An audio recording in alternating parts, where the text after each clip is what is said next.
नमस्ते प्रणाम। मेरे यूट्यूब चैनल पे आप लोग का स्वागत है। और देखिए एक होली गीत सुनाने जा रहे हैं हम लोग। बहुत सुंदर होली गीत है, सुना रहे हैं। आप लोग सुनिएगा, ढेर सारा प्यार दुलार आशीर्वाद जरूर दीजिए। चैनल पर नए हो, चैनल को लाइक सब्सक्राइब जरूर करिएगा।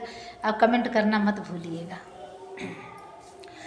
अरे बीती गईल माघवा फागुनवा चढ़ी गईल, फागुनवा चढ़ी गईल, सजनवा नाही सजनवा नाही बोले हो कई के फोनावा, सजनवा रोज बोले हो कई के फोनावा, सजनवा रोज बोले हो कई के फोनावा, सजनवा रोज बोले हो कई के फोनावा, सजनवा रोज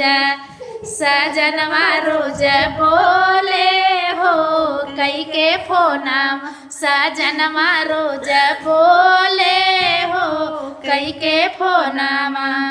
सुना सुना भौजी माना हमारो कहनावा, सुना सुना भौजी माना हमारो कहनावा, गवनमा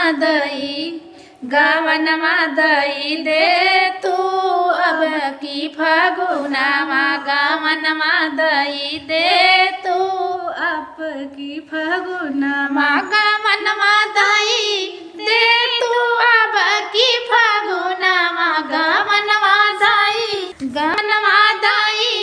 दे तू अब की फगुनावा, गवनमा दई